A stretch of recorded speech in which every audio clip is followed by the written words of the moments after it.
Screen दिख रही है सबको?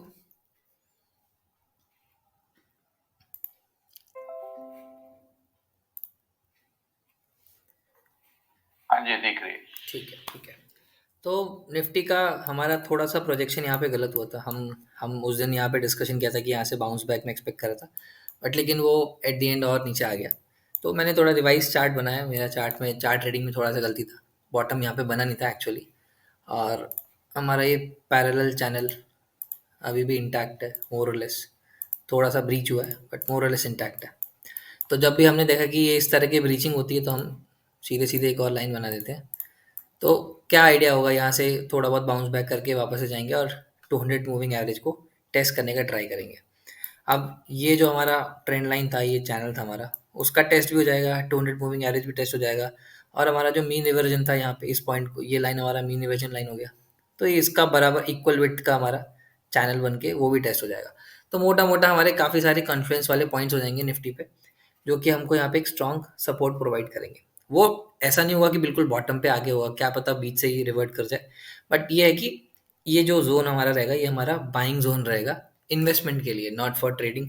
ट्रेडिंग में हम तब देखेंगे जब हमें यहाँ अच्छा खासा बाउंस बैक मिलेगा, बड़ी कैंडल, बुलिश कैंडल मिलेगी वॉल्यूम्स के साथ में, हम तब वहाँ पे ट्रेडिंग करना शुरू करेंगे। अदरवाइज़ यहाँ पे हम इन्वेस्टमेंट्स पोजीशन बना सकते हैं। अब ऐसे मार्केट में जब इन्वेस्टमेंट पोजीशन बना सकते हैं, तो शॉर्ट टर्म में हमको 10-15% का फटका पड़ सकता है पोजिशनली। हमको दिखेगा अरे यार हमने बॉटम फिशिंग करने का ट्राई किया बट मार्केट थोड़ा और डिप हो गया। कोविड के टाइम में आपने सबने ऑब्जर्व किया होगा, मैंने मैंने खुद 9000 के आसपास से बाइंग करनी शुरू कर दी थी बट इट केप्ट डिपिंग। थोड़ा पैनिक तो होता है कि अरे यार हम ये तो गिरता ही जा रहा है, क्या किया जाए। बट ऐसे केस में कुछ नहीं करना है आपको। सिस्टमैटिकली 30% 40% इन्वेस्टमेंट स्टॉक्स को आपको इस तरह के जोन्स में बाई करना है। अब दो तरह की नैरेटिव्स हैं कि ये भाई ये तो यहाँ से मतलब काफ़ी सारी न्यूज़ आ रही है कि यहाँ से ब्रेक करके क्रैश ही कर जाएगा, कोविड का बहुत बुरा सीन है, एटसेट्रा एटसेट्रा। तो अब पहले हम टेक्निकल पॉइंट ऑफ व्यू से समझने का ट्राई करते हैं कि क्रैश क्यों नहीं होना चाहिए, और बाकी हम एक और नैरेटिव देखेंगे कि अगर क्रैश होगा तो हमको प्ले आउट कैसे करना है। तो अगर आप हिस्टोरिकली आप पीछे जाओगे, जितने भी चार्ट्स में देखोगे निफ्टी के, जितने भी पीछे जाके देखोगे, तो आपको एक चीज़ मालूम चलेगी कि पहले मेजर टेस्ट पे 200 अगर कोई स्ट्रांग बुल मार्केट है, पहली बार अगर वो अच्छे से टेस्ट कर रहा है, ये वाला टेस्ट टेस्ट नहीं था क्योंकि ये हम यहाँ नीचे से जाके डिपो के आए थे। प्रॉपर टेस्ट यहाँ पे हमारा हुआ है। फर्स्ट टाइम टेस्ट करने पे कभी भी ऐसा नहीं हुआ है कि उसने उसको ब्रीच कर दिया है। कभी भी एक स्ट्रांग बुल मार्केट में, not saying about sideways market में वो बार बार टेस्ट करेगा और अल्टीमेटली ब्रीच कर देगा। बट एक अगर अगर जिस तरह का स्ट्रांग बुल मार्केट हमने देखा है, इस तरह का मार्केट जब भी रहा है, तो 200 डीएमए फर्स्ट टाइम पे कभी ब्रीच नहीं हुआ है। तो मेरा मानना अच्छे काफ़ी स्ट्रांग ओपिनियन है कि हम इस बार ब्रीच नहीं करेंगे एंड वापस से एक बार एटलीस्ट वापस से ऑल टाइम हाई तो हिट करेंगे, जो हमारा रिसेंट हाई है। अगर अच्छा रहा तो हम, जो मेरा मेन प्रोजेक्शन था 24-25,000 के आसपास बाई नेक्स्ट दिवाली, वहाँ तक जाएंगे। बट पहला हमारा रिव्यू पॉइंट रहेगा 200 पे। दूसरा रिव्यू पॉइंट अगर वहाँ से बाउंस बैक होगा तो दूसरा पॉइंट रहेगा हमारा ऑल टाइम हाई। हम उस हिसाब से अपने ट्रेडिंग डिसीजंस या फिर इन्वेस्टमेंट डिसीजंस लेंगे। अब व्हाट इफ मतलब जैसे यहाँ पे हुआ था, किसी ने एक्सपेक्ट नहीं किया था क्रैश हो जाएगा। What if something something of this sort happens, यहाँ से अगर वो ब्रीच कर जाएगा, क्रैश कर जाएगा, हम चैनल बॉटम की तरफ जाने लगेंगे, तब क्या करना चाहिए? तब भी कुछ नहीं करना। जैसे यहाँ पे सिस्टमैटिकली हमें एक पॉइंट के बाद बाय करना शुरू करना था, हम यहाँ भी वही करेंगे।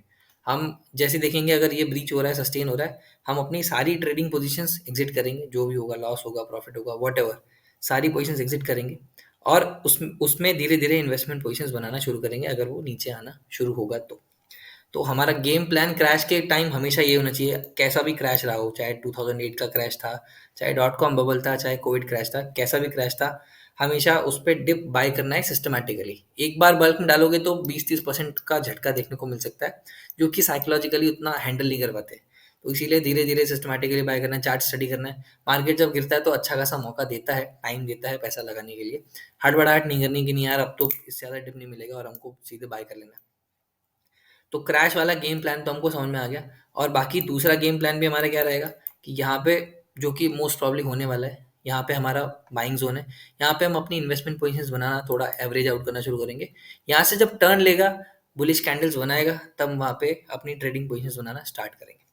एक और चीज़ हम जो करवाएंगे, अगर in case crash narrative true होता है, यहाँ से ब्रेक करता है, तो हम ऑप्शंस में भी थोड़ा बहुत शॉर्टिंग करवाएंगे ताकि आपको आपके जो एग्जिस्टिंग लॉसेज हैं एटलीस्ट वो निकल जाएँ और बाद में आपके पास जो कैश रहेगा उसे आप बाद में इन्वेस्टिंग पोजीशंस बना सकते हैं। Crash is always a life time opportunity. किसी भी मार्केट में ले लो, कैसा भी मार्केट ले लो, लाइफ टाइम अपॉर्च्युनिटी होती है पैसा तेज़ी से बनाने के लिए। मतलब शुरू में थोड़ा बहुत वोलेटाइल रहेगा मार्केट। हम एक बार पीछे के क्रैशेज़ जाके देख लेते हैं। जैसे अगर ये बहुत माइनर सा क्रैश था, it was not not a crash, it's just a correction. तो या 30% का करेक्शन था, 30 या 25% करेक्शन था। अगर यहाँ पे मैंने बॉटम फिशिंग करना शुरू कर दिया होता यहाँ से, तो एट द एंड यहाँ से अगर आप देखोगे तो ऑलमोस्ट 40% का राइज़ है। तो कुछ नहीं तो 30% तुम बना ही लेते शॉर्ट स्पैन में। अगर हम और अब फेमस 2008 के करेक्शन की बात करें, सॉरी क्रैश की बात करें, तो उसमें अगर हम यहाँ से भी बाय करना शुरू कर देते तो हमें आराम से 2x अपने को 1 साल के अंदर पैसा मिल जाता। तो क्रैश में पैनिक नहीं करना है, क्रैश में हमेशा बाइंग अपॉर्चुनिटी है, बिल्कुल आंख बंद करके बाय करना है। बट वो है कि सिस्टमैटिकली करना है, एक साथ नहीं करना है। तो जो भी होगा अभी मार्केट में अभी किसी को मालूम नहीं है, हम सिर्फ पॉसिबिलिटीज़ देख रहे हैं, हमको उसके हिसाब से प्लान करना है। हमने करेक्शन की पॉसिबिलिटी भी पहले से सोच के रखी थी, करेक्शन आएगा तो हमको पोजीशंस हल्की करके रखनी है। हमने काफ़ी सारी पोजीशंस पहले से आधी कर ली थी, तो मे बी उस वजह से इतना ड्रॉडाउन ज़्यादा ना हो। अगर कोई एक आध पोजीशन रह भी गई, ह्यूमन्स है, हमसे भी गलती है, आपसे भी गलती होती है। कई कई बार लालच के चक्कर में हम लोग पोजीशंस रखते हैं, अरे यार छोड़ो, ऊपर तो आना ही है, बट वो ऊपर नहीं आता है। तो उस केस में भी अभी और एवरेज नहीं करना है, जब ये ज़ोन आएगा हम तब एवरेज करेंगे। कल पॉसिबली एक हो सकता है कि शॉर्ट टर्म में एक बॉटम बने, टेक्निकली जस्ट एक ऊपर मूविंग एवरेज को टेस्ट करने के लिए, और बहुत अभी ओवरसोल्ड जोन में चला गया है, 30 जोन को 30 में आरएसआई को टच कर रहा है, तो वहाँ से एक बार हम बॉटम बना के शॉर्ट टर्म बाउंस बैक कर सकते हैं, बट एक बार वापस से फॉल होना चाहिए मेरे हिसाब से। अपना लास्ट सेशन में भी यही डिस्कशन था कि हम 2-3 मंथ्स के लिए, नॉट नॉट 2-3 मंथ्स, 1-1.5 मंथ्स के लिए हम थोड़ा साइडवेज या बेरिश कंसोलिडेशन में रहेंगे। उसके बाद वापस से मूव होना शुरू होना चाहिए। अब एक और जो मेरे पास रीजन था, हम एक बार स्मॉल कैप का चार्ट देखते हैं।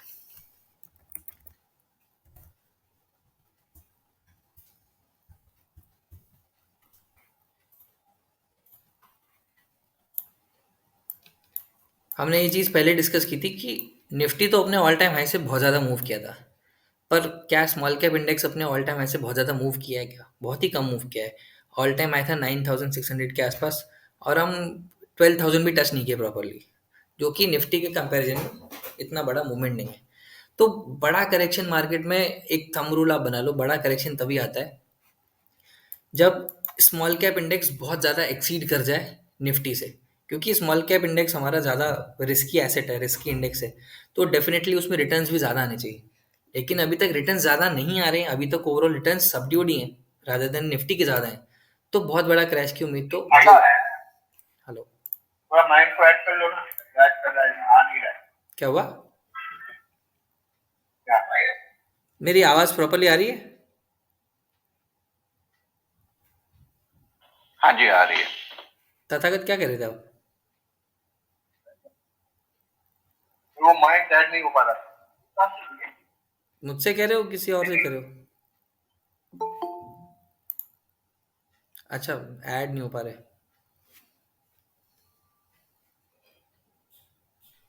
हो गए ना? माइंड ऐड नहीं हो पा रहा। हो गया ना? सभी ज्वाइन हो गए ना अभी?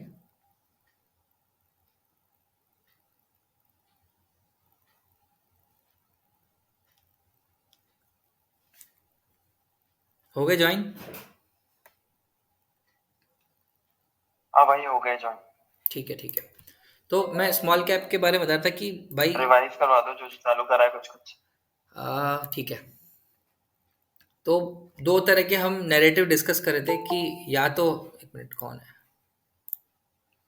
दो तरीके के हम नैरेटिव डिस्कस कर रहे थे कि या तो क्रैश आएगा या फिर हम 200 मूविंग एवरेज से बाउंस बैक कर जाएंगे, जो कि हमारा पहला व्यू भी था। हमने काफ़ी बार ग्रुप में डिस्कशन किया था कि 200 मूविंग एवरेज पे हम बाइंग करेंगे, थोड़ा बहुत पेन देखने को मिल सकता है शॉर्ट टर्म में, थोड़ा बहुत करेक्शन देखने को मिल सकता है, बट 200 मूविंग एवरेज के बाद से हम एक सेक्युलर बाइंग की उम्मीद कर रहे हैं। तो मेन अभी दो नैरेटिव हैं, क्योंकि कोविड का सीन आ गया है और काफ़ी फियर मॉन्गरिंग चल रहा है, तो दो नैरेटिव सामने आ रहे हैं। एक तो 200 MA वाला जो हमने पहले डिस्कस किया था, दूसरा है क्रैश का। तो दोनों प्ले आउट कैसे करना है? क्रैश के बारे में हमने ये डिस्कस किया कि क्रैश के टाइम पे आपको इन्वेस्टमेंट पे ध्यान देना है। हाई बीटा स्टॉक्स हम उस टाइम पे सीधे कट कर लेंगे, जो भी हमारे पास मेटल स्टॉक्स होंगे, हमारे पास पीएसयू स्टॉक्स होंगे, हम तुरंत एग्जिट कर लेंगे प्रॉफिट है, लॉस है, जितना भी है हम एग्जिट कर लेंगे। और हम उस टाइम पे जो इन्वेस्टमेंट स्टॉक्स हैं, बड़े अच्छे स्टॉक्स हैं, इन्फोसिस हो गया, टीसीएस हो गया, सेफ स्टॉक्स हैं, उस पे हम इन्वेस्ट करना स्टार्ट करेंगे जब क्रैश आएगा। तो सिस्टमैटिकली एक बार में 30%, अगले बार में वापस 30%, सिस्टमैटिक इन्वेस्टमेंट उस टाइम पे करना शुरू करेंगे इन केस अगर क्रैश आता है तो। क्योंकि मार्च 2020 में आपने देख लिया कि क्रैश आया। माइक ऑफ कर दो तथागत।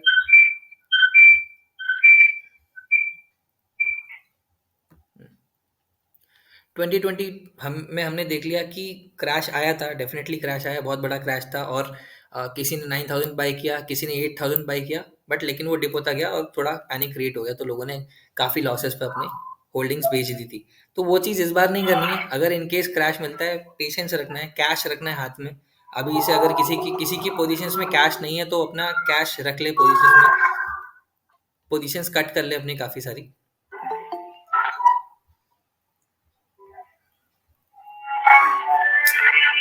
तथागत, अगर किसी के पास अभी कैश नहीं है हाथ में अपने डीमैट अकाउंट में, तो थोड़ा कैश मेंटेन करके रख लो, ताकि इन केस क्रैश आएगा तो हम ऐड करेंगे। तो ये तो हो गया हमारा कि हमको क्रैश प्ले आउट कैसे करना है। अब क्रैश कहाँ तक हो सकता है, क्रैश अगर आएगा तो इन केस वो कितना भी हो सकता है। हम बॉटम कभी क्रैश में प्रेडिक्ट नहीं कर सकते कि 9000 आएगा कि 10,000 आएगा, कि जो कोविड बॉटम था वो भी टच कर जाएगा, हम नहीं प्रेडिक्ट कर सकते। हमको बस सिस्टमैटिक इन्वेस्टमेंट करना है क्वालिटी स्टॉक्स में उस टाइम पे। तो ये हो गया हमारा पहला गेम प्लान। दूसरा प्लान है कि 200 मूविंग एवरेज पे हम टेस्ट लेंगे, देखेंगे कि 200 मूविंग एवरेज से बाउंस बैक कर रहा है या फिर उसको ब्रीच करने का ट्राई कर रहा है। बाउंस बैक करेगा तो हम वहाँ पे इन्वेस्टमेंट, वहाँ पे भी हम छोटे छोटे इन्वेस्टमेंट करना शुरू करेंगे। अच्छे रिवर्सल साइन दिखेंगे तो हम वहाँ पे ट्रेडिंग पोजिशन वापस बनाना शुरू करेंगे। अब इस केस में जैसे मैं चार्ट के, एग्जिस्टिंग डेवलपर्स का क्या करना क्या है हुआ? अगर वो ज्यादा क्रैश हो जाता है? हाँ देखो, हाँ अभी हाँ, अभी अभी फिलहाल के लिए मैं यही सजेस्ट करूंगा कि एग्जिस्टिंग क्या, डेवलपर्स का क्या करना है? मैं समझा नहीं क्या। एग्जिस्टिंग पोजीशंस का आप कह रहे हो ना, क्या करना है? एक्स्ट्रा क्या करना है कल भी बात क्रैश हो? आपकी आवाज़ क्लियर नहीं आ रही सनी। आकाश, हाँ। हेलो। हम्म।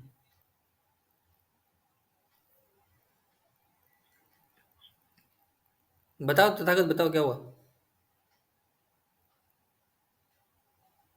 हाँ, मेरा कहना ये है कि हम्म।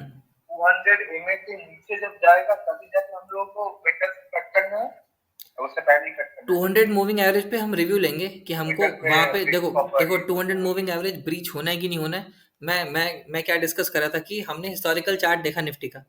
तो first proper test of 200 MA पे in a strong bull market कभी भी 200 एमए ब्रीच नहीं होता है। मतलब छोटा मोटा ऐसा नहीं बोलेंगे कि एक आध परसेंट ब्रीच हो गया तो हमने सारी पोजीशन एग्जिट कर दी।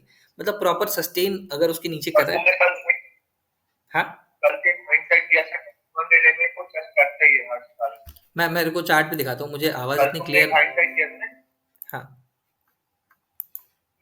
अब जैसे देखो यहाँ पे क्या होगा, 200 मूविंग एवरेज पे हम यहाँ पे टच कर गए या फिर उसके थोड़े पास में आ गए, तो हम देखेंगे यहाँ पे किस तरह का प्राइस एक्शन हो रहा है। अगर फिर भी बेरिश प्राइस एक्शन दिख रहा है तो हम यहाँ पे एग्जिट करना स्टार्ट कर देंगे। अदरवाइज हम होल्ड करेंगे और थोड़ी और पोजीशंस ऐड करना स्टार्ट करेंगे। मेरा पॉइंट क्या है कि अभी कितना भी हमने strong bull market historically Nifty में देखे हैं, जब भी फर्स्ट टेस्ट होता है, मतलब पहली बार टेस्ट करा प्रॉपरली, ये तो सिर्फ मतलब यहाँ से उसने क्रॉस किया था तो उसने यहाँ पे सपोर्ट लिया था, it was not a proper test. This is a proper test, this is going to be a proper test. तो फर्स्ट टेस्ट जब भी होता है तो बहुत ही रेयर सीन है, मतलब हिस्टोरिकली हमने निफ्टी में नहीं देखा कि कभी भी इतने स्ट्रॉन्ग बुल मार्केट में फर्स्ट टाइम ही ब्रीच करके क्रैश कर गया। वो एक बार बाउंस बैक देता है। तो एग्जिट एग्जिट का मौका काफ़ी अच्छे से मिलेगा, मेरे हिसाब से मिलना चाहिए। बट इन केस क्योंकि मार्केट है, सरप्राइज मिल सकता है, जैसे अभी रिसेंटली मिल गया। कोविड का कोई ऐसा सीन आ गया, फिर कुछ और सरप्राइजिंग न्यूज़ आ गई जिसकी वजह से क्रैश कर गया मार्केट, तो हम यहाँ पे जितनी भी एग्जिस्टिंग पोजीशन होंगी पहले तो सारी काटेंगे और फिर शॉर्टिंग अपॉर्चुनिटीज़ ढूँढेंगे। मतलब मार्केट में शॉर्ट करने की अपॉर्चुनिटीज़ देख के जो भी हमने छोटा-मोटा लॉस किया होगा, उसको पहले रिकवर करने का ट्राई करेंगे एंड देन हम वहाँ से अपना पोर्टफोलियो बिल्ड करना स्टार्ट करेंगे लॉन्ग टर्म, जो कि हमें शॉर्ट टर्म में मे बी 10-15% का पोजिशनली लॉस दिखा सकता है, बट लेकिन लॉन्ग टर्म के लिए हमारे वो ठीक रहेगा अगर हम क्वालिटी स्टॉक्स में इन्वेस्ट करेंगे। जब क्रैश करा होगा तो हम हाई बीटा स्टॉक्स पे हाथ नहीं लगाएंगे, पीएसयू, मेटल, इंफ्रा, रियलिटी, इस पे हाथ नहीं लगाएंगे जब क्रैश करा होगा। जब रिवर्ट करेगा तब हम डेफिनेटली उनमें ट्रेडिंग पोजीशंस अपनी बनाएंगे। तो फिलहाल के लिए यही गेम गेम प्लान है। हमारा पहला रिव्यू पॉइंट है ये जोन, दूसरा रिव्यू पॉइंट है, अगर बाउंस बैक करेगा तो मैं उम्मीद करूंगा कि एटीएच वापस आएगा, और अगर नहीं करेगा तो उसको नीचे, अगर इसके नीचे जाना है तो हमको किस तरह से प्ले आउट करना है। हमारे ये 3 क्रिटिकल पॉइंट्स रहेंगे आगे प्ले करने के लिए। अभी तक हमारा बाकी सब सही चला था यहाँ तक, बट लेकिन यहाँ से यहाँ ये वाला जो पॉइंट, ये कोविड की न्यूज़ के से जो एकदम पैनिक फॉल आया, वो थोड़ा-सा हम लोगों ने गलत तरह से हैंडल किया। हमें उस टाइम पे पोज़ीशंस थोड़ी हटा लेनी चाहिए थी। तो वहाँ पे अपने से गलती हो गई, तो उसको सुधारने के लिए देखते हैं कि यहाँ पे हमें क्या करना है। वो हम डिस्कस कर लेंगे साथ के साथ। हाँ, अगर दिवाली पे हमने दिया था, दिवाली का पोर्टफोलियो आई थिंक अगर किसी ने उसी टाइम पे बिल्कुल टाइम पे लगाया है, तो दिवाली का पोर्टफोलियो हमारा कुछ 5 या 5.5% डाउन है, मोटा-मोटा, जो कि फिलहाल के लिए ठीक है। अगर वो 10% से नीचे जाएगा, जो कि अगर निफ्टी यहाँ से यहाँ पहुँचेगा, तो प्रॉब्ली वो पोर्टफोलियो भी 10% नीचे चला जाएगा। इन केस दैट हैपन्स, हम उसको एग्जिट करेंगे, और वो जो 10% का फटका है, उसको हम शॉर्ट करके कवर करने का ट्राई करेंगे। 10% का कट ऑफ रखो, 10% जहाँ लॉस होगा वहाँ पे सीधे कट करना है, उसमें सोचना नहीं बहुत ज़्यादा। मतलब अभी पोर्टफोलियो में जो भी 10% लॉस है उसको कट करना है नहीं क्या? नहीं नहीं नहीं, मैं दिवाली पोर्टफोलियो की बात कर रहा हूँ। दिवाली पोर्टफोलियो जिसने भी बनाया ओवरऑल, उस पोर्टफोलियो में मैं पूरा ट्रैक कर रहा हूँ पोर्टफोलियो। वो पोर्टफोलियो समथिंग अराउंड 4.9% लॉस पे है, मोटा मोटा 5% मान के चलो। जब अगर वो 10% ब्रीच कर रहा है और उसके नीचे ही बना हुआ है, हमको स्टॉक्स में कोई इंप्रूवमेंट नहीं दिख रहा है, तो हम फिलहाल के लिए उसको पूरा कट करेंगे और कैश अपने हाथ में रखेंगे कि आगे का पोजिशन कैसे बनाना है। मतलब रादर देन वेट करने की जगह हम थोड़ा कैश रखने का ट्राई करेंगे गोइंग फॉरवर्ड। अब बैंक निफ्टी का थोड़ा चार्ट इंटरेस्टिंग है। बैंक निफ्टी में हम ऑलमोस्ट पहुंच चुके हैं 200 मूविंग एवरेज पे। तो जो मैं बात कर रहा था कि मंडे को हमको एक शॉर्ट टर्म बॉटम देखने को मिल सकता है, वो बैंक निफ्टी की वजह से है कि बैंक निफ्टी में हम ऑलरेडी 200 मूविंग एवरेज पे पहुंच चुके हैं। तो यहाँ पे बाउंस बैक होने के अच्छे चांसेस हैं। यहाँ बाउंस बैक होगा तो डेफिनेटली निफ्टी में भी होगा। तो कल इस तरह की एक्सपेक्टेशन है कि पहले पहले फर्स्ट हाफ में या फिर फर्स्ट 2-3 आवर्स में पैनिक फॉल हुआ, और वहाँ से रिकवरी धीरे धीरे होना शुरू हो गई। तो इस तरह का फिलहाल के लिए हमारा प्लान है, क्योंकि हमारा बैंक निफ्टी 200 मूविंग एवरेज पे फर्स्ट टाइम आ रहा है। इससे पहले एक बार यहाँ पे बहुत ही माइनर से टेस्ट था, उसके बाद फर्स्ट टाइम 200 मूविंग एवरेज पे आ रहा है। तो मैं एकदम से उम्मीद नहीं करूंगा कि इसको ब्रीच करके भी क्रैश कर जाएगा। तो कल का हमारा तो प्लान ये रहेगा कि जब ऊपर जाएगा तो हम थोड़े बहुत पोजीशंस एग्जिट करेंगे, और अगर कुछ पोजीशंस बनानी होगी इन्वेस्टमेंट की तो वो बनाएंगे। स्मॉल कैप की मैं बात करता, मतलब बीच में इंटरप्ट हुआ था। तो स्मॉल कैप में देखो, एक बहुत ही सिंपल सा थंब रूल बताता हूँ लॉन्ग टर्म के हिसाब से, कि बड़ा क्रैश जैसा 2008 में क्रैश था, या फिर जैसे ये वाला हमारा जो बहुत ही सिग्निफिकेंट करेक्शन था, इस तरह के करेक्शंस तभी देखने को मिलते हैं जब small cap index has been outperforming Nifty by huge margin for continuous 2-3 years. मतलब लगातार आउट परफॉर्म किया जा रहा है। अभी तक आउट परफॉर्मेंस देखो तो अगर आप 2018 से लेके अभी तक देखो तो स्मॉल कैप इंडेक्स ने कुछ आउट परफॉर्म नहीं किया, इनफैक्ट अंडर परफॉर्म किया है निफ्टी को। तो जब तक आउट परफॉर्म नहीं करेगा तब तक बड़ा करेक्शन, बड़ा क्रैश देखने को नहीं मिलेगा। छोटे मोटे डिप तो आते रहेंगे। तो इस वजह से भी मैं उम्मीद कर रहा हूँ कि 200 एमए हमारा जो है वो सेफ रहेगा, इस बार ब्रीच नहीं होगा। तो भाई सब में, निफ्टी में भी हमारा टॉप से लॉन्ग टर्म चैनल से रेजिस्टेंस हुआ, बैंक निफ्टी में भी हमारा लॉन्ग टर्म चैनल से रेजिस्टेंस हुआ, स्मॉल कैप में भी हमारा लॉन्ग टर्म चैनल से रेजिस्टेंस हुआ। तो वो छोटा मोटा रेजिस्टेंस तो होना चाहिए। एक टाइम साइकिल का भी कॉन्सेप्ट था, पर वो उतना ज़्यादा पॉपुलर नहीं होता है, और टाइम साइकिल के हिसाब से भी हमें अभी बड़ा करेक्शन देखने को नहीं मिलेगा, छोटा मोटा करेक्शन देखने को मिलेगा। बट वो ये बहुत सारी थ्योरीज हैं, ज़्यादा थ्योरीज पे नहीं जाएंगे कि क्यों, कि किस कौन सी थ्योरी में हमें क्या एप्लीकेबल है। बट फिलहाल के लिए जो हमारे बहुत कॉमन सेंस वाले डेटा पॉइंट्स हैं, उसको हम उससे हमको देख के मालूम चल रहा है कि फिलहाल के लिए बहुत बड़ा क्रैश नहीं आने वाला है, सिर्फ छोटा सा करेक्शन है। अब इसमें भी हम ये जो पॉइंट है हमारा ए बी सी जो फॉर्म हो रहा था हमारा, this was A, this was B, this was C, जो फॉर्म हो रहा है, इसमें ये हमारे 50 के नीचे है, तो प्रोबेबली 200 एमए ये भी टच करेगा। और अगर आप देखोगे तो 200 एमए के पास में ये हमारा ये बहुत ही स्ट्रॉन्ग बाइंग जोन है। यहाँ पे भी बाइंग हुआ, यहाँ पे बाइंग हुआ, और यहाँ पे हमारा 200 एमए में। तो इस जोन पे हमारा आके रुकेगा, तो हम यहाँ से काफ़ी स्ट्रॉन्ग बाइंग एक्सपेक्ट कर सकते हैं। तो फिलहाल के लिए यही गेम प्लान है, मोटा मोटा। अगर हम सेक्टर की बात करेंगे, एनालिसिस की बात करेंगे, तो यही हमारा एनालिसिस है कि हमको खाली वेट करना है फिलहाल के लिए। एडिशनल पोजीशंस हम नहीं बनाएंगे अनलेस छोटा मोटा इंट्राडे कर लिया, कुछ कर लिया, बाकी तो हम कोई पोजीशंस अभी नहीं बनाएंगे। अब स्टॉक स्पेसिफिक डिस्कशन शुरू करते हैं। किसी का अगर कोई स्टॉक है, एक एक क्वेरी बताना है सब लोग, तो हम स्टॉक्स के बारे में डिस्कस कर लेंगे। मेजर स्टॉक्स तो हमने लास्ट टाइम डिस्कशन कर लिए थे कि हमको क्या क्या होल्ड करना है, क्या नहीं होल्ड करना है। उसके अलावा भी कुछ और किसी का बाकी है तो वो एक बार डिस्कस कर लेते हैं।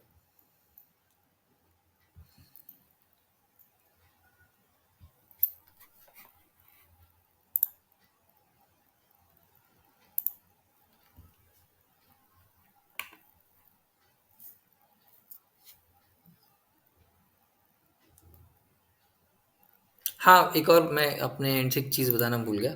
अब जैसे पैनिक अगर होता, अगर एकदम रियल पैनिक होता, तो हमारे क्रिप्टो मार्केट में भी बहुत ज़्यादा क्रैश वाली सिचुएशन हो रही होती। पर अगर आप देखोगे तो कल क्रिप्टो मार्केट पूरा रिकवर कर गया था। आज थोड़ा बहुत 4-5% सब डाउन है। बट लेकिन हाँ, हाँ, मैं एक बार स्टॉक्स देखता हूँ। पहले मैं क्रिप्टो का बता दूँ, क्रिप्टो के बारे में बता रहा था। तो क्रिप्टो हमारा काफ़ी बार लीडिंग या फिर लैगिंग इंडिकेटर की तरह काम करता है। क्रिप्टो के अगर हम चार्ट्स देखेंगे तो क्रिप्टो में काफ़ी बुलिश चार्ट्स बन रहे हैं हमारे। तो क्रिप्टो में हमारे बुलिश चार्ट्स बन रहे हैं तो वो हमको एक अच्छा खासा लिक्विडिटी का सिग्नल देते हैं। अब जब भी देखोगे अगर पैनिक सेलिंग होती है, कोविड के टाइम देखोगे पैनिक सेलिंग हुई थी तो सब कुछ सेल हुआ था। गोल्ड था, क्रिप्टो था, इक्विटीज थे, बॉन्ड्स थे, सब कुछ सेलिंग हुआ था। बट इस बार ऐसा नहीं हुआ। इस बार पैनिक सेलिंग सिर्फ इक्विटीज में हुई। बाकी गोल्ड आपको एक लीडिंग इंडिकेशन दे रहा है, गोल्ड में बाइंग शुरू हो गई और हमारे क्रिप्टो में हमारी बाइंग शुरू हो गई। तो हमको एक लीडिंग इंडिकेशन मिल रहा है कि this was not a proper panic selling, जैसा कि लोग बता रहे हैं कि यार ये तो क्रैश आने वाला है।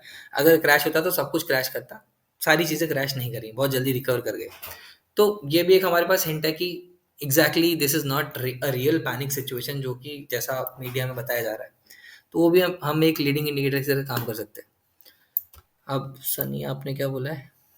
IEX power, Adani power, solar industry. ठीक है।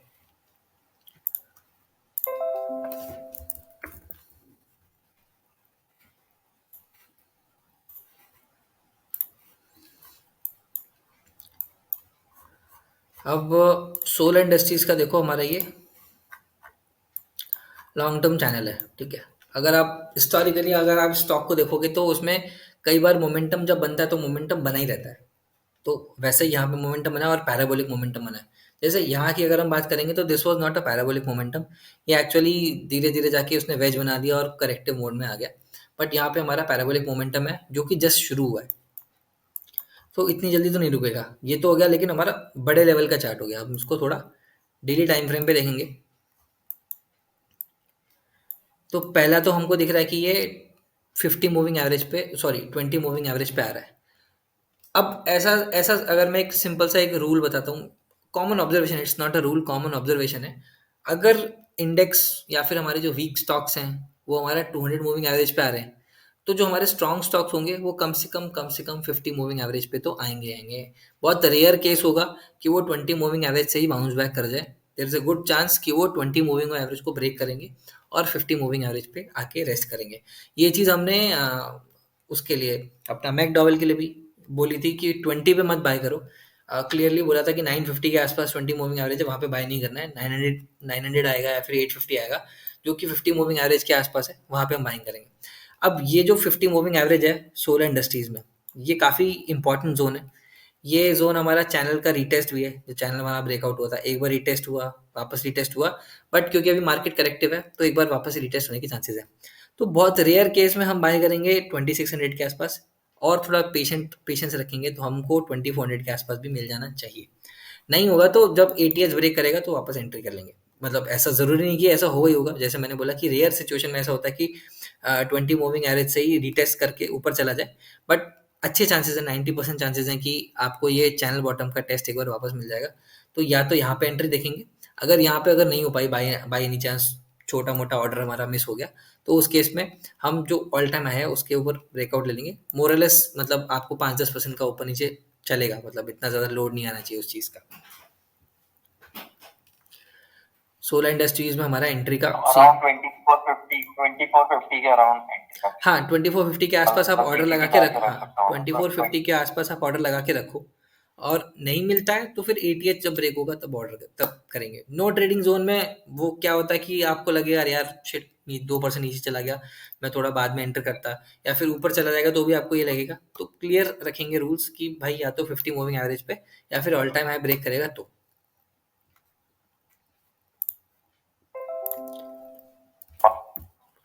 आईएक्स की बात कर लेते हैं। आईएक्स भी देखो, इसमें भी बिल्कुल मतलब दोनों ही हमारे पावर सेक्टर के हैं, एनर्जी सेक्टर के हैं। 50 मूविंग एवरेज ने, सॉरी 20 मूविंग एवरेज ने ब्रीच कर दिया है। और ये कौन सा लाइन मैंने बनाया, ठीक है लॉन्ग टर्म लाइन होगा वो। ये 20 मूविंग एवरेज ब्रीच कर दिया तो काफ़ी काफ़ी चांसेस है कि वो 50 पे भी आ जाए। 200 मूविंग एवरेज आया तो थोड़ा थोड़ा ज़्यादा ही पैनिक सीन हो जाएगा, but I I don't think 200 तक आना चाहिए। काफ़ी स्ट्रॉन्ग मोमेंटम था, काफ़ी स्ट्रॉन्ग बाइंग थी। तो मैं उम्मीद करूंगा कि 50 से ये रिवर्ट कर जाना चाहिए। जब तक निफ्टी 200 तक आएगा, निफ्टी 200 तक आएगा, तब तक ये गिर गिर के यहाँ तक आ जाएगा। नहीं हुआ तो यहाँ पे ये वाला जो हमारा लाइन है यहाँ पे टेस्ट हो जाएगा। तो मोरलेस ये जोन हमारा बाइंग जोन रहेगा। मतलब पहला बाइंग यहाँ पे इनिशिएट कर सकते हैं 713 पे। दूसरा, अगर उससे ज़्यादा भी पैनिक फॉल होता है तो हम इस चैनल के टेस्ट पे हम बाइंग इनिशिएट कर सकते हैं। सेम वैसे ही सोलर इंडस्ट्रीज में भी वो चैनल टॉप था, उसमें ये खास बात थी कि 50 और चैनल टॉप हमारा कोइंसाइड कर रहा था, इसमें नहीं कर रहा है। तो प्रॉब्लली थोड़ा शॉर्ट टर्म के लिए ब्रीच करेगा, पैनिक फॉल आएगा और वहाँ से रिवर्ट कर जाएगा। जैसे ये है कि गिरा 50 पे आया, पर क्लोजिंग बहुत स्ट्रांग थी, क्लोजिंग 20 के आसपास थी। तो यहाँ पे एक पॉसिबिलिटी हो सकती है कि गिरेगा, यहाँ टेस्ट करेगा, बट क्लोजिंग 50 के ऊपर दे देगा। तो ये जोन में आप बाई कर सकते हो, आपको यहाँ पे ऑर्डर आप प्लेस कर सकते हो। मिनिमम बेस्ट केस रहेगा 718, और एकदम सॉरी मतलब वर्स्ट केस रहेगा 718, और एकदम बेस्ट केस ये तो 650 या 640 के आसपास, 630 के आसपास लगा सकते हो। और आपने और कौन सा बोला?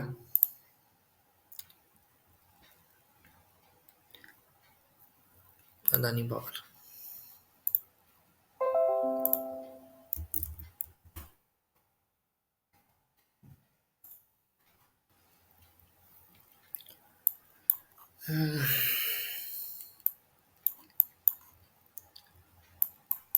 अब ये जो इस तरह के स्ट्रक्चर है ना कि आ, पहला अदानी पावर में हमारा पहले ही 200 मूविंग एवरेज टेस्ट हो चुका था, बट वो उसका रीजन हमारा वो सुचेता दलाल थी कि उसने कुछ तो अदानी को लेके न्यूज़ निकाली थी, जिस वजह से अदानी के सारे स्टॉक्स में पैनिक आ गया था। तो इस वजह से इसका स्ट्रक्चर ही पूरा चेंज हो गया। अगर हम देखेंगे तो दिस वाज, अगर हम करेक्टिव की बात करेंगे तो this was A, this is B N, ये सी फॉर्म हो रहा है। तो एक पॉसिबल आउटकम हो सकता है कि अगर 200 मूविंग एवरेज हमारा बार बार टेस्ट हो रहा है, जैसे अगर आप क्लोजली देखोगे, एक बार यहाँ टेस्ट हुआ, फिर यहाँ टेस्ट करने का ट्राई किया, यहाँ ट्राई किया, वापस ट्राई करा है। तो इतनी बार जब टेस्ट होता है तो एक अच्छी पॉसिबिलिटी होती है कि क्या पता उसको ब्रीच भी कर जाए।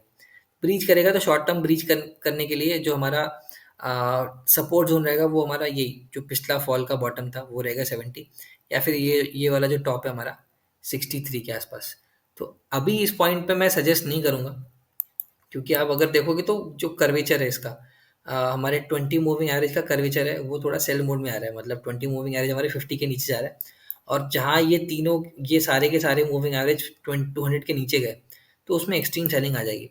तो फिलहाल मैं इसमें एंट्री सजेस्ट नहीं करूंगा, और मैं देखूंगा कि यहाँ से ये गेम मतलब चेंज कैसे हो रहा है। या तो यहीं से बाउंस बैक हो जाए तो एक अच्छा पॉइंट होगा एंट्री करने के लिए, और अगर यहाँ पे इस तरह के जोन में आए, 70 से लेके 62 के जोन में आएगा, तो हम यहाँ पे बाइंग इनिशिएट कर सकते हैं। उससे पहले तो फिलहाल के लिए एंट्री तो उसमें नहीं करनी है, और इसका स्ट्रक्चर उतना कुछ खास दिखाई नहीं पड़ रहा है। और जीआरएसी, जीआरएसी में तो छोटा पोजीशन होगा ना, क्योंकि हमने जीआरएसी का 70% पोजीशन हमने 270 के आसपास एग्जिट कर दिया था। तो जीआरएसी भी काफ़ी हमारा स्ट्रॉन्ग स्टॉक था। मतलब मेजर करेक्टिव में इतना ज़्यादा करेक्ट नहीं होता, बट क्योंकि अभी रिसेंटली हमारे पीएसयूज बहुत ज़्यादा करेक्ट हुए तो जीआरएसी भी उसका एक पार्ट था और वो करेक्ट हो गया। बेसिकली ये ब्रेकआउट की जगह फेक आउट में कन्वर्ट हो गया। तो एक अच्छा, जब एक अच्छा पॉसिबिलिटी हो सकता है कि जब भी इस तरह के फेक आउट्स होते हैं, मैं इसका बिल्कुल सेम स्ट्रक्चर बजाज फाइनेंस में दिखाऊंगा कि इस तरह का स्ट्रक्चर था, और वापस से वो इस बॉटम तक काफ़ी बार आ जाता है, काफ़ी बार मतलब काफ़ी बार इस बॉटम तक आता है, क्योंकि हाई बीटा स्टॉक है और पैनिक सेलिंग रहेगी। इन केस अगर रहेगी तो उम्मीद कर सकते हैं कि 200 मूविंग एवरेज यानी जो हमारा बॉटम है, वीसीपी का बॉटम है, वहाँ तक आ जाएगा। अदरवाइज नहीं तो 50 से हमारा बाउंस बैक हो जाएगा। तो अगर किसी को एग्जिट लेना है तो अभी एग्जिट ले लो, और थोड़ा वेट करेंगे कि 50 पे टेस्ट लेगा, नहीं तो 200 पे टेस्ट लेगा, तो वहाँ पे बाइंग कर लेंगे। अदरवाइज हमारा पोजीशन तो उसमें ऑलरेडी काफ़ी लाइट है। हमने ऑलमोस्ट 270 के आसपास 70% कट कर लिया था। 220 पे एंट्री थी हमारी, 270 के आसपास कट कर लिया था। तो छोटा मोटा 30% पोजीशन है, तो मैं बोलूँगा कि एक स्टॉप लगा के 50 मूविंग एवरेज का स्टॉप लगा के एग्जिट कर लेना। मतलब 220 का स्टॉप लगा लो, यहाँ पे यहाँ यहाँ से ब्रीच हो गया तो एग्जिट कर लेना, यहाँ पे वापस एंट्री कर लेंगे।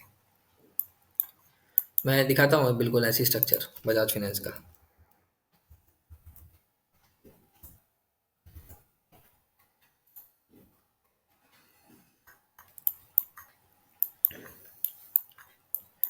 ये था कि ये हमारा ऑल टाइम हाई यहाँ से उसने ब्रीच किया था, ये वाला ब्रेकआउट दिया, बट वो फेक आउट हो गया। बट वापस से वो बॉटम पे आया, थोड़ा टाइम टेस्ट किया और फिर वहाँ से एक बड़ा रैली दे दिया। तो उस तरह के इस तरह के फेक आउट्स देखने को मिलते हैं, तो इतना ज़्यादा इसमें पैनिक नहीं करना है।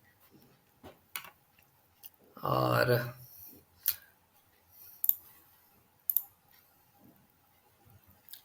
BPCL कैल्टन टेक,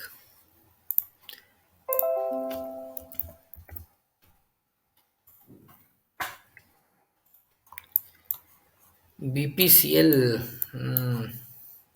मैं तो बोलूँगा एग्जिट कर लो उसको, थोड़ा भी बाउंस बैक मिले इसको एग्जिट कर लो। क्योंकि मतलब ब्रेकआउट की जगह तो ब्रेकडाउन हो गया इसमें। 200 के नीचे है, सारे मूविंग एवरेज हमारे 200 के नीचे है। तो मैं तो यही सजेस्ट करूँगा कि जहाँ थोड़ा सा भी टेस्ट करने का मौका मिलता है इसको एग्जिट कर लो। री एंट्री के चांसेस हम देख लेंगे।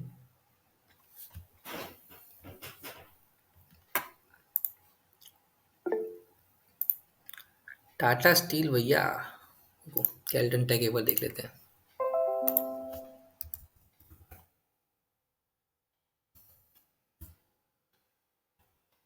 कौन सी कंपनी आ रही है?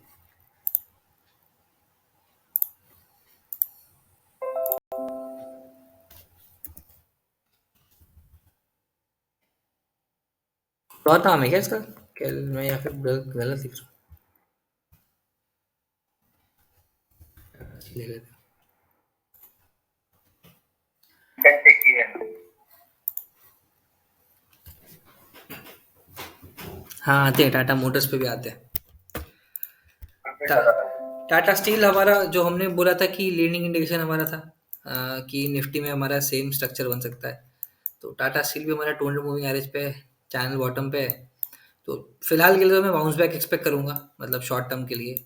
मे बी वापस से 20 मूविंग एवरेज तक टेस्ट करेगा, 1200 या 1250 टाइप तक, या 1200 तक तो मिनिमम टेस्ट करने का ऑप्शन है जहाँ पे टेस्ट करेगा। और जो कि हमारे निफ्टी के नैरेटिव से भी मैच कर रहा है कि निफ्टी में हम एक बाउंस बैक, हमारा बैंक निफ्टी 200 मूविंग एवरेज पे आएगा, बाउंस बैक करेगा, निफ्टी करेगा, टाटा स्टील भी हमारे ऐसे लोकेशन पे है। तो 220 मूविंग एवरेज तक तो हमारा जाना चाहिए। फिलहाल के लिए जो बड़ा मूवमेंट देखने को मिलेगा वो तभी मिलेगा जब हमारा ये सारे जो मूविंग एवरेज यहाँ पे स्क्वीज इन हो जाएंगे, और वहाँ से हमको एक बड़ा मूवमेंट अगर चाहिए तो मिलेगा, आइदर डाउन साइड और अप साइड। बट फिलहाल के लिए इसमें थोड़ा साइडवेज ग्राइंड रहेगा, मतलब एकदम से बेरिश टर्न नहीं होगा, क्योंकि जब तक मूविंग बहुत बड़ी सेलिंग तभी आएगी जब ये सारे के सारे मूविंग एवरेज हमारे नीचे आ जाएंगे। अभी ऊपर है तो साइडवेज ग्राइंड चल सकता है।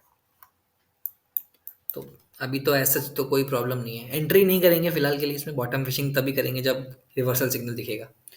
फिलहाल के लिए बॉटम सिग्नल तो मतलब बहुत स्ट्रॉन्ग बॉटम सिग्नल नहीं है, सिर्फ सिंपल डेड कैट बाउंस जैसा बॉटम सिग्नल है।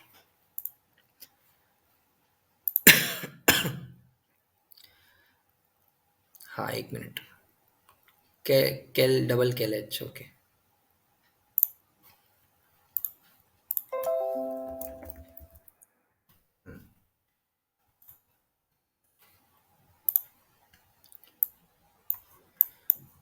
हाँ केल्टन टेक में हमको रिवर्सल सिग्नल दिखाई पड़ रहे हैं, जैसे अगर आप देखोगे तो यहाँ पे हमारा ये तो प्रॉपर बेरिश हो गया था। अब यहाँ पे हमारे मूविंग एवरेज का कर्वेचर चेंज हो रहा है। जैसे हमने ऊपर देखा था कि हमारे मूविंग एवरेज का कर्वेचर हमारा डाउन साइड की तरफ चेंज हो रहा है कर्वेचर, जैसे यहाँ पे डाउन हो गया, वैसे यहाँ पे अब अप साइड की तरफ चेंज हो रहा है। तो एटलीस्ट ये एक्सपेक्ट करो कि 200 मूविंग एवरेज अप साइड पे ये तो टेस्ट करेगा, तो 62 63 के आसपास अभी शॉर्ट टर्म में टेस्ट करेगा। थोड़ा अगर लॉन्ग टर्म चार्ट देखेंगे इसका, तो लॉन्ग टर्म चार्ट पे भी अगर आप वीकली चार्ट पे देखोगे तो ये 200 मूविंग एवरेज पे, सॉरी हाँ 200 वीकली 200 मूविंग एवरेज पे टेस्ट ले रहा था, सपोर्ट लिया और वहां से बाउंस बैक कर गया और ऊपर जाने का ट्राई कर रहा है। डेली पे हमको सीन ज़्यादा क्लियर तो दिखाई अभी पड़ के रहा लिए है। होल्ड है ना ये? हाँ अभी के लिए होल्ड है, कोई इशू नहीं है। और हमारा आ गया कोलगेट और एचयूएल। देखो मतलब जो पी सॉरी एफएमसीजी की कंपनीज है ना, डिप मिले उठा लो।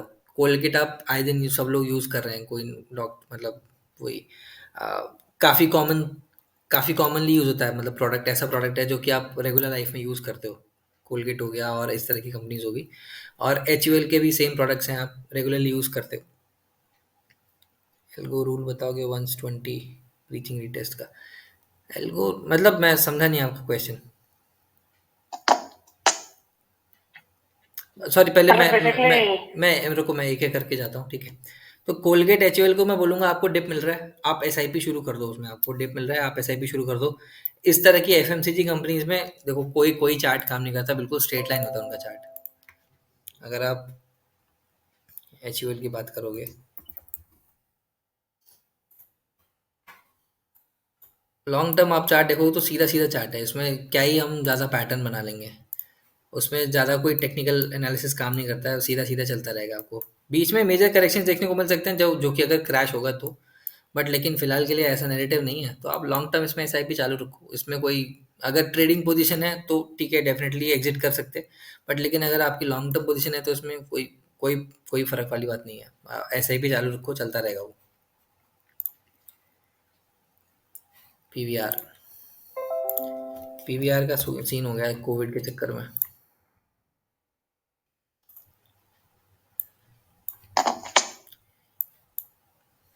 पीवीआर देखो लॉन्ग टर्म के हिसाब से बहुत टेक्निकली बहुत अच्छे पॉइंट पे है, बट लेकिन क्योंकि ये थर्ड टाइम रिटेस्ट करा तो हमको यहाँ थोड़ा केयरफुल होना पड़ेगा। इन केस अगर यहाँ से ब्रीच करता है, मेरे लिए लेवल मैक्सिमम लेवल रहेगा कि भाई अगर 1270 के आसपास अगर ब्रीच कर गया तो जैसा भी है, जो जो भी है, लॉस है प्रॉफिट है, आई एग्जिट। क्योंकि उसके बाद वापस से एक बार ये बॉटम या फिर ये बॉटम रिटेस्ट होने को मिल सकता है, बट वो कोविड की वजह से हुआ है, प्रॉब्लली कोविड का ऐसा नैरेटिव था, इस वजह से इतना ज़्यादा इसमें क्रैक आया, अदरवाइज इतना नहीं आता इसमें क्रैक। बट वही है, रिगार्डलेस ऑफ एनी सिचुएशन, अगर 1270 ब्रीच होता है तो हम एग्जिट करेंगे। No no no emotions involve. Loss होगा, प्रॉफिट होगा, प्रॉफिट होगा, प्रॉफिट तो नहीं होगा, खैर लॉस ही होगा। 1500 के आसपास हमारी 1500 या 1600 के आसपास एंट्री थी, तो ब्री यहाँ से 1270 का आप स्टॉप लगा कर रखो, यहाँ ब्रीच हुआ, एग्जिट है।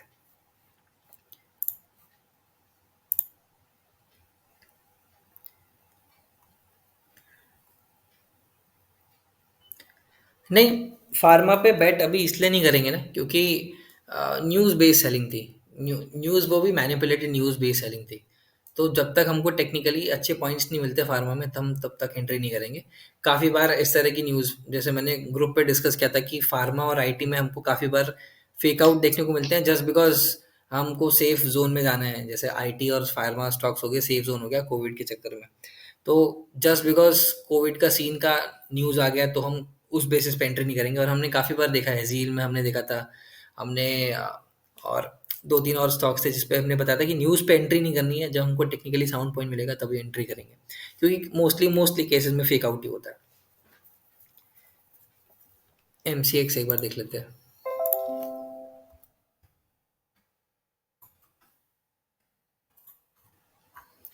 एमसीएक्स में भी सेम स्ट्रक्चर है यार, ब्रेकआउट दिया था पर वो फेक आउट में कन्वर्ट हो गया, तो मैक्सिमम बॉटम तो मेरा ये रहेगा, अगर ये ब्रीच होता है, जस्ट इन केस अगर ये ब्रीच हो जाता है तो फिर मैं एग्जिट कर लूँगा। बट आई थिंक यहाँ पे जो हमारा सप्लाई, हमारा ये जो सॉरी डिमांड जोन बना था, आई थिंक ये ब्रीच नहीं होना चाहिए, और मैक्सिमम हमारा कट ऑफ लेवल रहेगा ये 1400 के आसपास का लेवल। 1400 ब्रीच होता है तो इट्स अ क्लियर एग्जिट, वो 200 में भी और फिर चैनल बॉटम को टेस्ट करने के लिए आएगा, वहाँ पे एंट्री ले सकते हैं। तो दो लेवल रखो, अगर आप शॉर्ट टर्म ट्रेडर हो तो आप ये लेवल को ब्रीच करने का देखो, 1630 के आसपास है, अगर आप बहुत एक्सट्रीमली शॉर्ट टर्म ट्रेडिंग करते हो 1630 ब्रीच होता है, एग्जिट करो। अगर थोड़ा सा पोजिशनल खेलते हो, 5-6 महीने का टाइम फ्रेम आपका रहता है, तो 1400 का लेवल आप रखो, 1400 ब्रीच होता है, एग्जिट करो। उसके नीचे हमको 200 मूविंग एवरेज पे हमको टेस्ट करने के लिए वापस से एंट्री मिलेगी। बट लेकिन जिस तरह से कर्वेचर है हमारे मूविंग एवरेजेस का, जैसे हमने देखा था बाकी जगह पे निफ्टी पे देखा, जिस तरह से हमारे निफ्टी का हमारा मूविंग एवरेज टर्न हो रहा था, उस तरह के टर्निंग पॉइंट्स हमको यहाँ पे देखने को नहीं मिल रहे हैं। तो आई डोंट थिंक ये बहुत ज़्यादा डीप जाएगा। जैसे अभी हमने दूसरे किसी स्टॉक में देखा था, केल्टन टेक में देखा था कि जिस तरह का टर्न हमको देखने को मिला था बोथ 50 एंड 20 में, वो हमको इंडिकेशन देता है कि करेक्शन आने वाला है। बट यहाँ पे हमको उस तरह का कोई मेजर टर्न दिखाई नहीं पड़ रहा है। तो आई डोंट थिंक ये ज़्यादा कुछ डीप जाना चाहिए।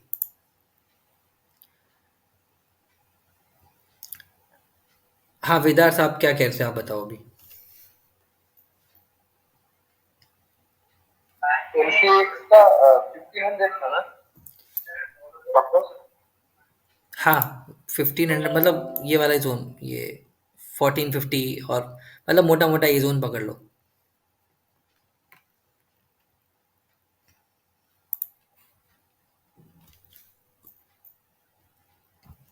वेदांत, तो आप एल्गो वाली आप क्या बात करते हैं?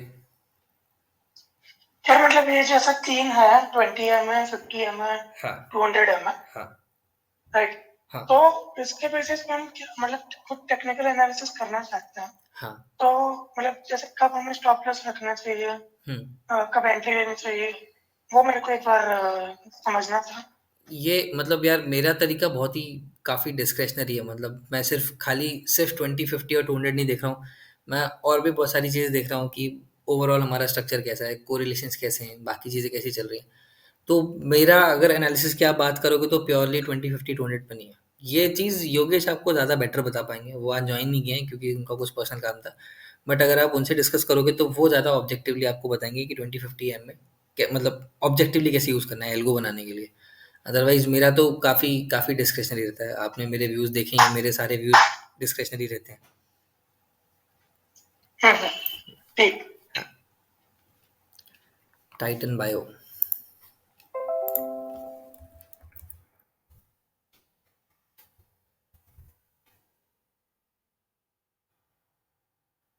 20 50 200 वाला जो मूविंग एवरेज है वो प्रीवियसली 200 का एवरेज जो है या 50 है ना। नहीं, मैं समझा नहीं, थोड़ा ज़ोर से बोला। नहीं तो सॉरी। तुम्हारा आवाज़ क्लियर नहीं आ रहा है तो मैसेज पे टाइप कर दो।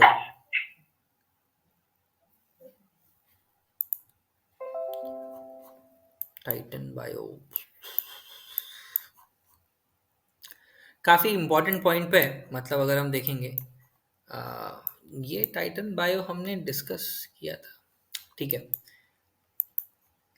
अभी चैनल हमारे टॉप का जो ब्रेकआउट था, या हमारा ब्रेकआउट हुआ था, तो चैनल टॉप का रिटेस्ट हुआ है फिलहाल के लिए, और 50 पे ही जस्ट क्लोजिंग दिया है। तो मैं बेट करूंगा कि ये यहाँ से टर्न हो जाएगा, क्योंकि मूविंग एवरेजेस में ऐसा कोई हमको टर्न अभी भी नहीं दिख रहा है। जैसे जब हमारा प्रॉपर करेक्टिव टर्न होता है तो हमारा जो 50 होता है ना, 50 का हमारा कर्वेचर जैसे 20 का है वो भी वैसे ही हो चुका होता है।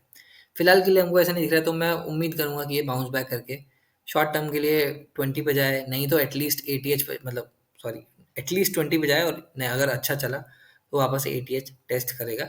बट आई डोंट थिंक यहाँ से ये बहुत ज़्यादा करेक्टिव मोड में आना चाहिए।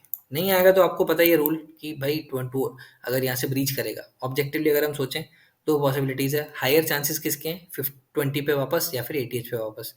लोअर चांसेस किसके हैं, यहाँ से भी ब्रीच कर गया, सेलिंग चालू रही, तो ये वाला बॉटम जो आएगा चैनल टॉप का जो सेकंड बॉटम रहेगा वहाँ पे, वो हमारा कोइंसाइड भी कर जाएगा। मोर और लेस ये जोन हमारा 200 में, और ये हमारा चैनल बॉटम से कोइंसाइड कर जाएगा।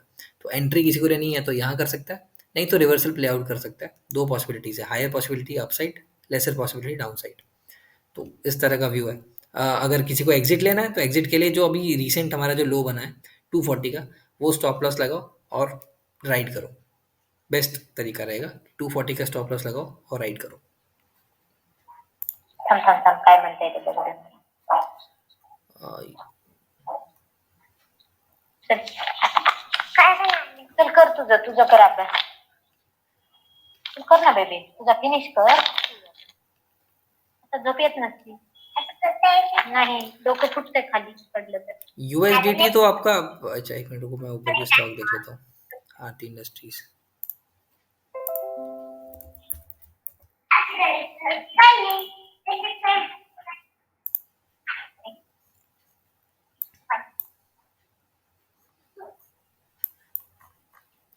ये मैं पकड़ना नहीं है ना। मेरा टेक 50 पे रहेगा इसमें, मतलब 20 हमारा ब्रीच हो गया, हम फिर ये 50 विंडोज के बंद करना था ना। 50। फिर ये-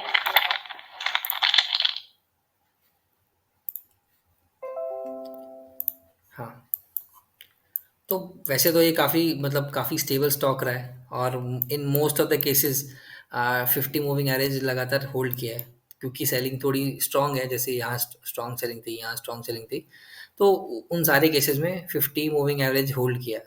हाँ, मतलब फंडामेंटली काफ़ी अच्छा स्टॉक है। तो मेरे हिसाब से 50 मूविंग एवरेज आएगा तो it's a buying opportunity with a small stop loss. मतलब 50 मूविंग एवरेज पे जब भी आएगा आप बाई कर लो, छोटा स्टॉप लॉस लगाओ और बाई कर लो। तो 20 के नीचे है तो मेरे हिसाब से या तो बॉटम आस मतलब हम एग्जैक्टली नहीं बोलेंगे कि यार इसको ब्रीच कर गया तो सेलिंग आनी चाहिए, एक पॉसिबिलिटी हो सकती है, बट लेकिन मोर और लेस चांसेस हैं कि जिस तरह का स्ट्रक्चर है, ऐसा हमने जुबिलेंट इनग्रेविया में देखा था स्ट्रक्चर कि एकदम वर्टिकल फॉल आया, साइडवेज गया और एक और वर्टिकल फॉल। उस तरह का आरती इंडस्ट्रीज में भी एक स्ट्रक्चर देखने को मिल सकता है। तो हम इसके आसपास देखेंगे कि 800 809 810 ये जोन में हमारी एंट्री हम ले लेंगे। वो ये हमारा बेस से भी कोइंसाइड कर जाएगा, हमारा जो ये बेस बना हुआ है स्ट्रॉन्ग, उस बेस से भी हमारा कोइंसाइड कर जाएगा, तो हम यहाँ पे एंट्री ले सकते हैं। ओ सॉरी, मैं वीकली पे देख रहा था, मैं डेली पे चेक करे तो हाँ। हाँ, अगर डेली पे देखेंगे तो हमारा 200 वो जोन पे हमारा 200 आ जाएगा। तो वीकली पे 50 और डेली पे हमारा 200 हमारा ये जोन से भी कोइंसाइड कर जाएगा। ये हमारा काफ़ी काफ़ी स्ट्रॉन्ग जोन है बाइंग करने का, आप यहाँ पे बाई कर सकते हो, पर यहाँ तक तो आ जाना चाहिए मेरे हिसाब से।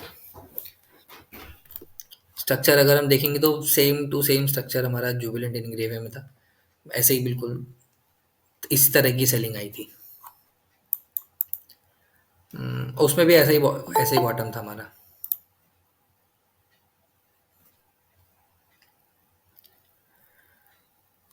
हाँ, तो ओजीएन यूएसडीटी की आप क्यों बात कर रहे हो, मुझे समझ में नहीं आया। यूएसडीटी तो आपका स्टेबल कॉइन है, मोरलेस आपका अगर वो तो आईएनआर की वजह से हमारा पैनिक आया था।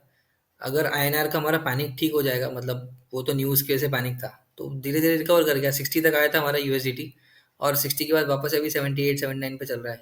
80 वॉज अ स्टेबल प्राइस, वापस 80 पे आ जाएगा। तो आई डोंट थिंक यूएसडीटी में कोई प्रॉब्लम है। ओजीएन एडीए में आपका डीलिस्टिंग का मेरा मतलब हमारा डीलिस्टिंग का न्यूज़ था। ई टोरो एक नाम का एक वो है प्लेटफॉर्म है जहाँ से डीलिस्टिंग का न्यूज़ था, जिस वजह से एडीए में काफ़ी सिग्निफिकेंट करेक्शन आया था। बट लेकिन as a project, as an investment, ADA काफ़ी अच्छा है क्रिप्टो में।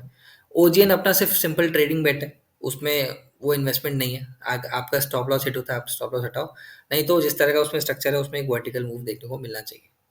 वो मतलब बिल्कुल नो इमोशंस अटैच्ड। ओजीएन के बारे में कोई आइडिया नहीं किस तरह का कॉइन है, सिंपल ट्रेडिंग बेट जैसे हम बाकी बेट्स ले रहे हैं, जैसे हमने डीएआर में ली, जैसे मना में ली, और ए आयोन में ली, जो जिस तरह की बेट्स ली बिल्कुल ओजीएन वैसी बेट है, कोई उसमें दिमाग नहीं लगाना। 20 50 एंड 200 मीन्स लास्ट। हाँ, मतलब मूविंग एवरेज में आपका वैसे ही हो जाएगा कि लास्ट में आपके जितने भी प्राइसेस हैं उनका एवरेज, लास्ट 20 सेशंस का, 50 सेशंस का, 200 सेशंस का। दीपक नाइट्राइट।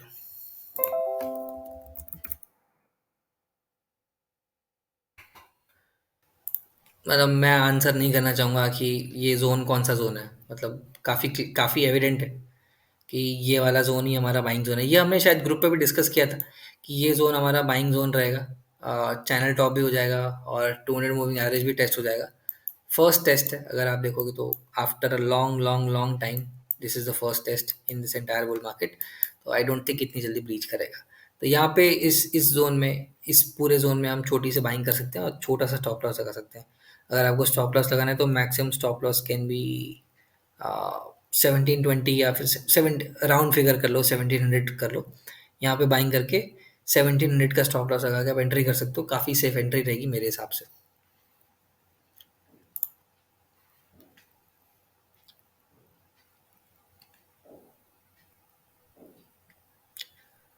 नहीं, अभी सनी आप ये सारे जो जो भी हमारे इन्वेस्टमेंट वाले थे, आप इनको होल्ड करो, उसमें कोई इशू नहीं है। हमने कुछ कुछ में पहले एग्जिट लिया है, कुछ कुछ में नहीं एग्जिट लिया है, लेकिन आप अभी होल्ड करो फिलहाल के लिए, क्योंकि अभी हम ऑलमोस्ट बॉटम पे हैं। मतलब हमारा फर्स्ट बाउंस आएगा ही आएगा। अगर कुछ इसमें से एक आध एग्जिट करना भी होगा, ये आप लिस्ट रेडी रखो। अगर इसमें किसी भी नंबर में हमको छोटा मोटा अगर इम्प्रूवमेंट मिलता है, जैसे 7 की जगह 5 हो गया, 4 हो गया, हम वहाँ पे थोड़ा कट करने का ट्राई करेंगे। अदरवाइज़ फ़िलहाल के लिए कोई डिसीजन ज़ोन नहीं है। अभी हमको खाली 200 एमए का वेट करना है, वो हमारा डिसीजन पॉइंट होगा। क्योंकि जितना इस पॉइंट पे जितना ऑब्जेक्टिवली चलेंगे, जितना प्री डिसाइड करके चलेंगे, उतना ही हमारे लिए बेटर रहेगा। अगर अभी एग्जिट कर दिया, बाउंस बैक आ गया, तो हमको खलेगा यार कि यार एग्जिट कर दिया। बेस्ट है कि जैसा आपने प्लान किया है वैसे एग्जीक्यूट करें।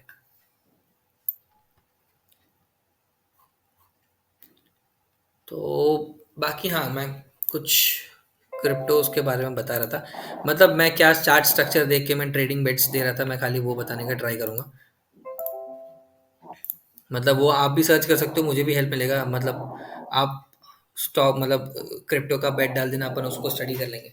जैसे लेट्स से मैं आपको पॉलीमैथ दिखाता हूँ। ट्रायंगल पैटर्न रिसेंटली लिस्टेड, मैंने ग्रुप पे क्वेरी पूछा था कि रिसेंटली लिस्टेड क्रिप्टोज कौन कौन से हैं, तो थोड़ा बहुत मुझे आइडिया मिला था। तो रिसेंटली लिस्टेड मतलब वही 2-3 महीने पहले जो लिस्ट हुए हैं, और जिसमें एक ट्रायंगल पैटर्न मिल रहा है, इस तरह का ब्रेकआउट होते दिख रहा है, तो हम ब्रेकआउट पे एंट्री लेंगे।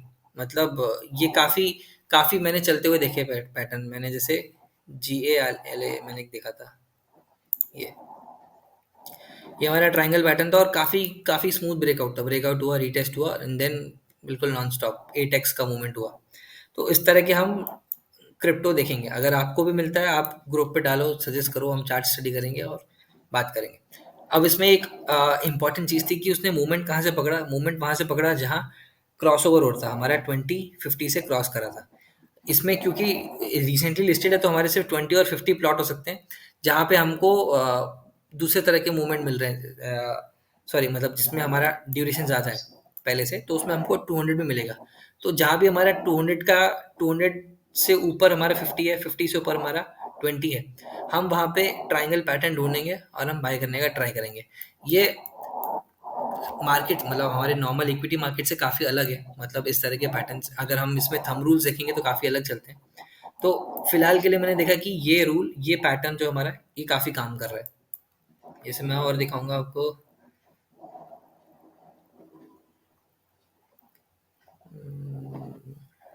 किसमें वो आया था, IDEX पर, जैसे ये है आपका।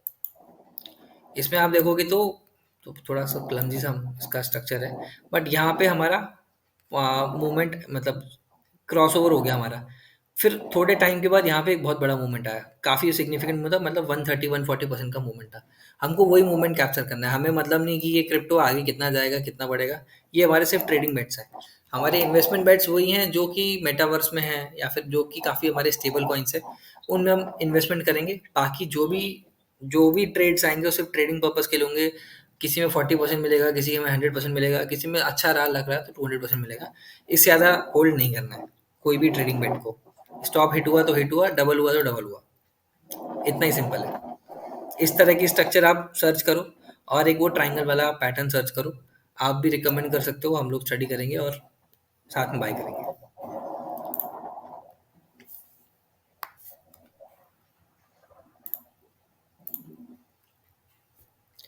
और किसी का कोई ओवरऑल जनरल डिस्कशन है वो भी बता दो, वो कर लेंगे। 10-15 मिनट का टाइम है अपने पास। जैसे हमने निफ्टी बैंक में देखा था कि वो आई थिंक 200 MA पहुंच हाँ, गया था। ऑलमोस्ट आ गया। हाँ हाँ, तो अगर निफ्टी बैंक जैसे 200 MA ब्रीच कर जाता है, लेट्स से फॉर एग्जांपल, हाँ तो क्या that act as a leading indicator that Nifty might also break? हाँ, मतलब डेफिनेटली काम करेगा, बट उसके मतलब चांसेस काफ़ी कम है। और ब्रीच करना मतलब काफ़ी सब्जेक्टिव होता है। जैसे ब्रीच करना ऐसा नहीं हुआ कि बस एक टिक नीचे आया और हमने बोल दिया यार ये तो ब्रीच कर गया। या फिर टेस्ट करना भी ऐसा कभी नहीं होता कि टेस्ट करना हो गया कि यार यार टच करना ही पड़ेगा। वो प्लस माइनस आप 2-3% मान के चला करो कि प्लस माइनस 2-3% ऊपर नीचे चलता है। तो अगर बैंक निफ्टी का 200 मूविंग एवरेज 36,000 पहले से, तो 35,000 भी आएगा तो भी हम बोलेंगे कि टेस्ट हुआ है और सस्टेन हुआ है। हाँ, दीपक नाइट्राइट का 1700 ही है। तो मतलब हमको वहाँ पे रादर देन एक प्योरली ऑब्जेक्टिव डिसीजन, हमको वहाँ पे देखना पड़ेगा कि प्राइस एक्शन कैसा मूव कर रहा है। वहाँ पे अगर सस्टेन कर रहा है उसके नीचे, देन हम बोलेंगे यार यार ये तो सस्टेन कर रहा है, then it becomes a leading indicator कि यार निफ्टी में भी उसके नीचे जाने के चांसेस हैं, या फिर निफ्टी में और थोड़ा सिग्निफिकेंट फॉल आ सकता है। अदरवाइज बिल्कुल ऑपोजिट।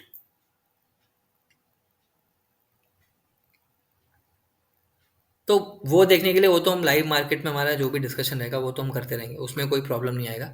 जैसा भी डिसीजन रहेगा, मतलब उस टाइम पे बायसनेस नहीं आनी कि यार हमारा छोटा मोटा पोजीशन लॉस में है तो हमको लेकिन होल्ड करना है, तो लॉस में है तो और लॉस में जा सकता है। उस टाइम के लिए जैसा भी रहेगा एग्जिट करेंगे, क्योंकि अभी सबका ही पोर्टफोलियो डाउन जा रहा है।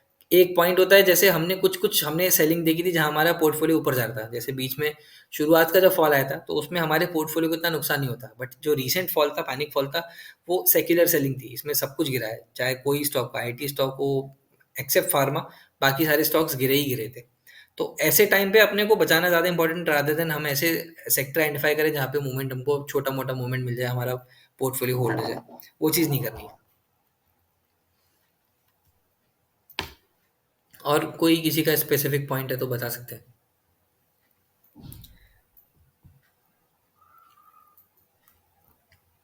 बाकी मेरी तरफ से मैंने अपना, मतलब इनिशियली भी मैंने गेम प्लान मैंने बता दिया था कि हमको एग्जैक्टली क्या करना है आगे जाके, अगर क्रैश आएगा तो क्या करना है, नहीं आएगा तो क्या करना है।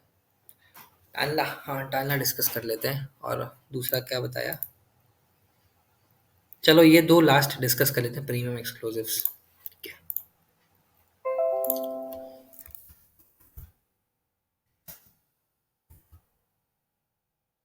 ये इसी नाम से या फिर किसी और नाम से? Premier, sorry sorry my bad.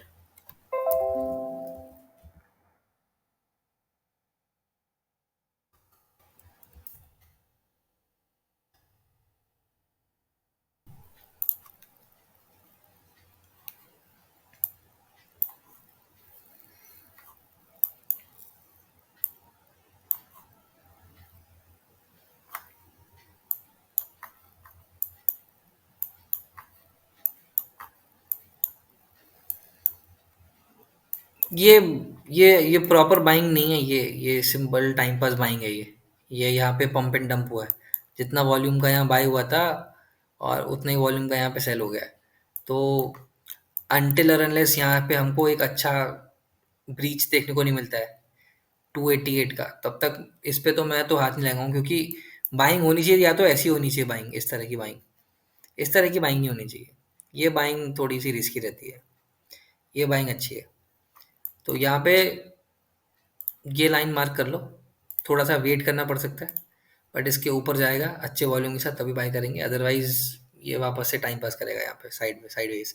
मतलब मतलब कर्वेचर उस तरह का नहीं है कि नीचे गिर जाएगा, बट लेकिन साइडवेज टाइम पास करेगा और कुछ नहीं, कैपिटल ब्लॉक करके रखिएगा। तो फिलहाल के लिए एग्जिट ले लो, और यहाँ से ब्रीच होगा तो एंट्री ले लो।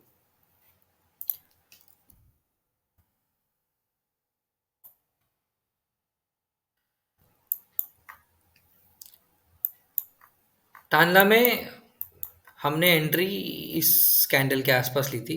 उसका रीज़न वही था कि जैसे मैं वो स्क्वीज इन वाला स्ट्रक्चर बता रहा था कि स्क्वीज इन करता है, जैसे हमारा टाटा स्टील में था कि पहले 200 मूविंग एवरेज तो आ गया, बट लेकिन क्योंकि इनके और इनके बीच में काफ़ी डिस्टेंस था तो वो थोड़ा साइडवेज जाएगा, स्क्वीज इन करेगा एंड देन एक बड़ा मूवमेंट देगा, क्योंकि इसका हमारा स्ट्रक्चर काफ़ी बुलिश था। अगर आप चार्ट देखोगे तो काफ़ी बुलिश चार्ट था। अब अगर मैं वेव्स के टर्म्स में बात करूँगा तो इसमें 5 वेव स्ट्रक्चर मेरा ऑलरेडी बन चुका है, तो मतलब मेरी एक वेव तो मेरी कंप्लीट हो चुकी है पूरी। अब इसकी जो सेकंड वेव थी वो काफ़ी साइडवेज थी और थर्ड वेव शुरू हुई है। तो किसी भी मार्केट में चाहे स्टॉक हो, इंडेक्स हो, कुछ भी हो, थर्ड वेव स्ट्रॉन्गेस्ट होती है। तो मेरे हिसाब से अगर फर्स्ट वेव मेरी इतनी स्ट्रॉन्ग थी, ये मेरी सेकंड वेव बनी है और हमारा कर्वेचर बहुत अच्छे से टर्न हुआ है, मतलब एकदम बुलिश तरह का टर्न है ये। तो मैं उम्मीद करूंगा कि ये काफ़ी लंबा जाएगा as an investment, not taking as a trading bet. Trading bet पे तो हमने 1600 के आसपास एग्जिट कर लिया था, 1280 से एंट्री ली, 1600 पे एग्जिट कर दिया। बट अगर किसी को इन्वेस्टमेंट रखना है तो मेरे हिसाब से काफ़ी काफ़ी अच्छा पॉइंट था। ये ब्रीच होगा तो हमको और बड़ा कंफर्मेशन मिल जाएगा, ये अगर हमारा ये वाला पॉइंट अगर ब्रीच हो गया तो हमको एक बड़ा कंफर्मेशन मिल जाएगा कि ये और लंबा जा सकता है। बाकी तो मेरे हिसाब से काफ़ी सही पॉइंट है। अब इसमें अगर कोई बोलेगा पंप एंड डंप हुआ है, तो पंप एंड डंप नहीं हुआ है, क्योंकि इसमें जो ऊपर का डोजी वाला वॉल्यूम है वो उतना स्ट्रांग नहीं है। वो डोजी वाला वॉल्यूम बहुत बड़ा होना चाहिए था, तो हम बोलते यार पंप एंड डंप हो गया, otherwise it's not a pump and dump, it's just continuation pattern. तो चले मेरे हिसाब से इसमें तो। ठीक है, फिर अभी क्लोज करते हैं, मतलब काफ़ी लंबा डिस्कशन हो गया अपना, ऑलमोस्ट 1 घंटे का डिस्कशन हो गया। रिकॉर्डिंग कर लिए तो रिकॉर्डिंग यूट्यूब पे डाल दूंगा, तो अगर किसी का कुछ मिस हुआ है, जो भी बीच में थोड़े बहुत छोटे मोटे प्रॉब्लम्स आए, तो ग्रुप पे डिस्कशन कर लेंगे, और पर्सनली पिंग करना है पर्सनली पिंग कर देना। ठीक है, तो कल देखते हैं कल कैसा बिहेव करता मार्केट।